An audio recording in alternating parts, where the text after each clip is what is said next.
हमारे जीवन के लिए कितना जरूरी है। हम सभी दिन भर में बहुत सारे तरह के भोजन खाते हैं। तो ये भोजन हम क्यों खाते हैं? हमको सभी काम को करने के लिए ऊर्जा की आवश्यकता होती है। तो जब हम भोजन खाते हैं तो उससे हमें ऊर्जा की प्राप्ति होती है। तो हमें यह जानना चाहिए कि हमें कौन सा भोजन कितना खाना चाहिए और कब खाना चाहिए। तो जो भोजन हम खाते हैं उसमें बहुत सारे महत्वपूर्ण घटक होते हैं। तो आज हम देखेंगे भोजन के घटक। तो सबसे पहला हमारा है कार्बोहाइड्रेट। तो ये जो हम कार्बोहाइड्रेट खाते हैं तो उससे हमारे शरीर को क्या मिलती है? ऊर्जा की प्राप्ति होती है। अब हम देखेंगे कि किन किन चीजों में कार्बोहाइड्रेट पाया जाता है। तो ज्यादातर लोग क्या खाते हैं? चावल खाते हैं। यहाँ देख सकते हैं मेरे पास चावल है। आप अपने भोजन में सबसे ज्यादा मात्रा में भात खाते हैं जो कि चावल से ही बनता है। इसके अलावा बहुत सारे लोग रोटी भी खाते हैं, यानी चावल, गेहूं। इसके अलावा ये जो मक्का है, मक्का में भी कार्बोहाइड्रेट पाया जाता है। तो हम देखें कि क्या क्या है जो हम चावल खाते हैं प्रतिदिन। गेहूं का क्या चीज खाते हैं हम? ब्रेड खाते हैं, रोटी खाते हैं। गेहूं, मक्का जिसको कि मकई भी बोलते हैं। इसके अलावा है आलू,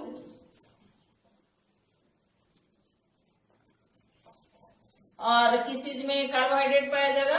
चावल, गेहूं, मक्का, आलू। इसके अलावा जो है वो केला में भी बहुत ज्यादा मात्रा में कार्बोहाइड्रेट पाया जाता है। इन सभी चीजों के अलावा भी बहुत सारी चीजें हैं जिसमें कार्बोहाइड्रेट प्रचुर मात्रा में पाया जाता है और इससे हमको तत्काल ऊर्जा की प्राप्ति होती है। दूसरा जो महत्वपूर्ण घटक है वह है प्रोटीन। ये प्रोटीन हमको क्या करता है? हमारे ऊतकों की वृद्धि यानी हमारे शरीर के विकास में मदद करता है। तो इसका कार्य है शरीर का विकास एवं वृद्धि। तो शरीर के विकास एवं वृद्धि के लिए सबसे ज्यादा मात्रा में हमको प्रोटीन की आवश्यकता होती है। अभी जिस उम्र में आप हैं यानी टीनएजर्स को सबसे ज्यादा मात्रा में प्रोटीन लेना चाहिए, क्योंकि इस समय हमारे शरीर का विकास होता है। शरीर के साथ साथ मानसिक विकास भी होता है। तो जितने प्रकार की दालें हैं, यहाँ पर हम देख रहे हैं मेरे हाथ में है अरहर की दाल। आप सभी इससे अवगत होंगे। फिर है मूंग की दाल, यानी जितनी भी तरह की दालें हैं। इसके अलावा अंडा में भी प्रोटीन प्रचुर मात्रा में पाया जाता है। तो हमने क्या क्या देखा किसमें प्रोटीन है? सभी प्रकार की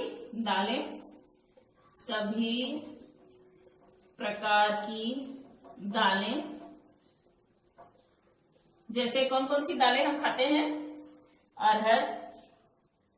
इस अरहर को कोई कोई रहड़ भी बोलते हैं। चना दाल, मटर, सोयाबीन में भी प्रोटीन सबसे ज्यादा पाया जाता है। मांस, मछली, अंडा, दूध। तो इन सभी चीजों में प्रोटीन पाया जाता है। तो जितने चीज हमने बतलाया उसमें से सबसे ज्यादा मात्रा में सोयाबीन में प्रोटीन पाया जाता है और सोयाबीन में 40% प्रोटीन की मात्रा होती है। इसीलिए एमडीएम के तहत आपको सब्जी में सोयाबीन दिया जाता है ताकि शारीरिक विकास अच्छी तरह हो। तीसरा हम देखेंगे वसा से भी हमें ऊर्जा की प्राप्ति होती है। ये भी एनर्जी गिविंग फूड है, ऊर्जा की प्राप्ति।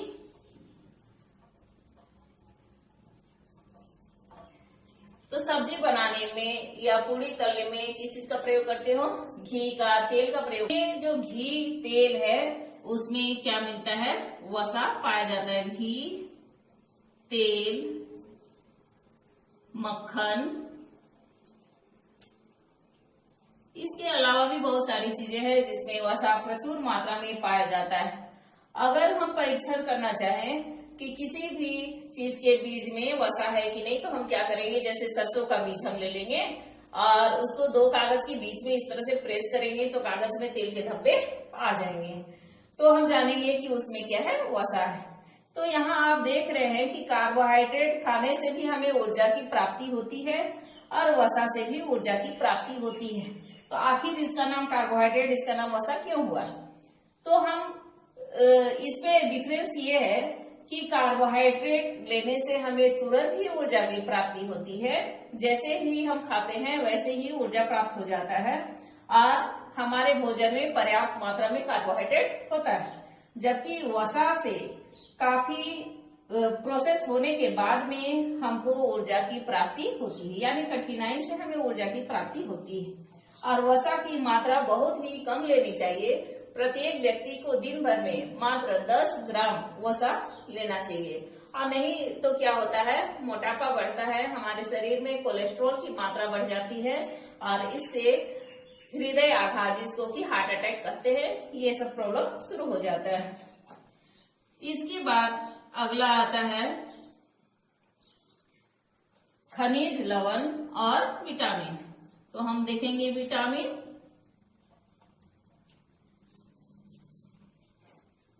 विटामिन एवं खनिज लवण एवं खनिज लवण। ये विटामिन एवं खनिज लवण जो है वह हमें रोगों से लड़ने की क्षमता प्रदान करता है। रोगों से बचाव, रोगों से बचाव। तो हमारे शरीर में प्रतिरक्षी क्षमता जो है वो बढ़ती है। ये सब किसमें पाया जाएगा, सभी प्रकार की फल एवं सब्जियों में, सभी प्रकार के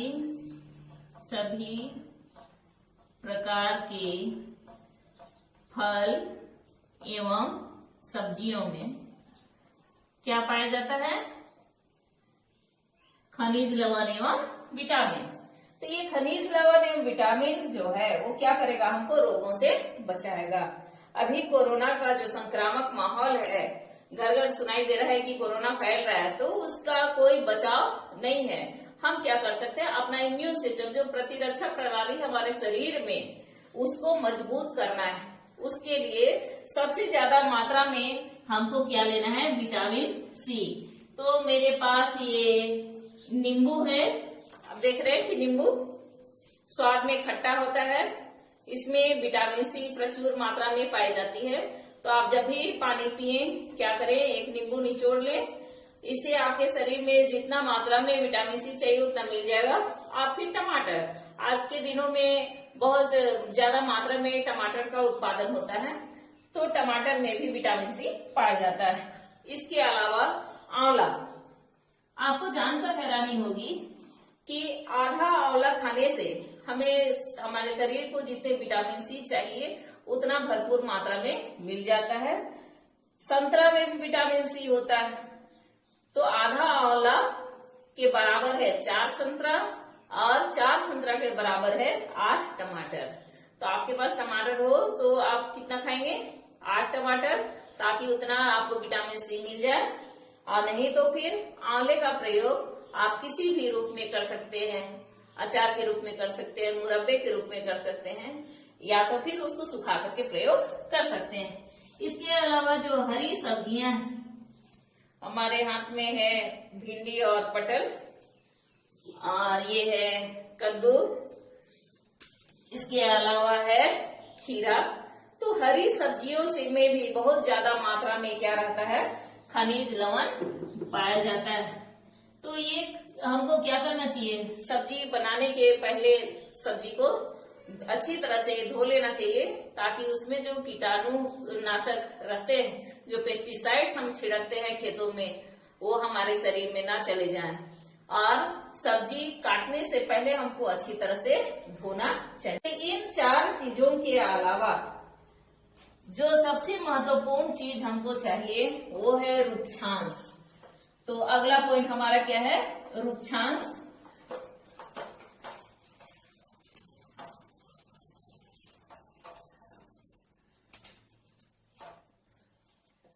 ये जो रुक्षांश है उससे किसी भी तरह का पौष्टिक तत्व नहीं मिलता है, लेकिन यह हमारे शरीर से जो अपशिष्ट पदार्थ हैं उसको बाहर निकालने में हमारी मदद करता है। अपचा पदार्थ यानी शरीर से अपशिष्ट पदार्थों को, शरीर से अपशिष्ट पदार्थों को बाहर निकालने में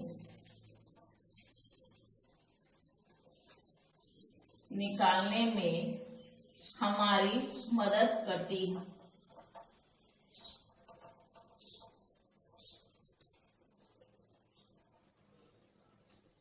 तो ये जो रुक्षांश है काफी महत्वपूर्ण चीज है, इसलिए हमको हमेशा बिना छिलका निकाले ही सब्जियों का सेवन करना चाहिए, ताकि हमें कब्ज ना हो। जब हमारा पेट साफ होगा तब हमें कोई भी बीमारी नहीं होगी। तो कोशिश करना है कि अपने खाने में रेशेदार पदार्थों की मात्रा बढ़ानी है।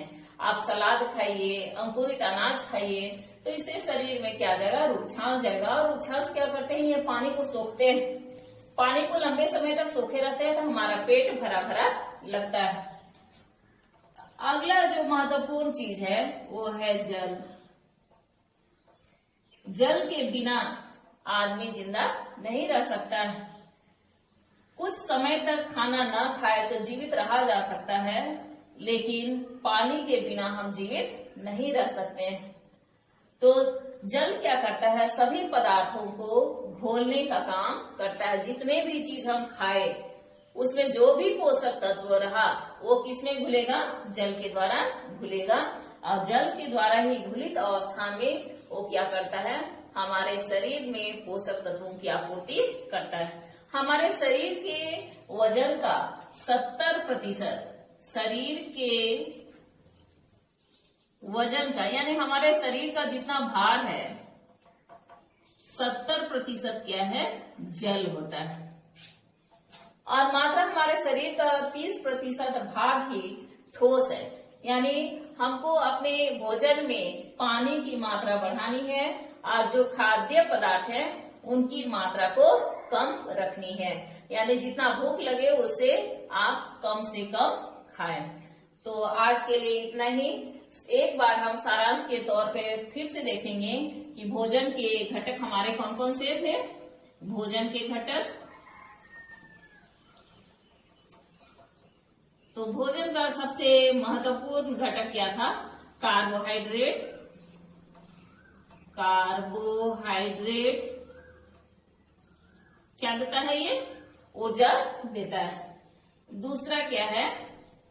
प्रोटीन। तीसरा क्या था हमारा? वसा। चौथा था विटामिन।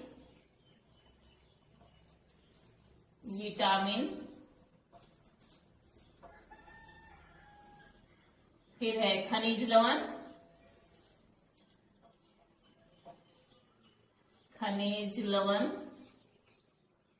और सबसे महत्वपूर्ण क्या था? जल।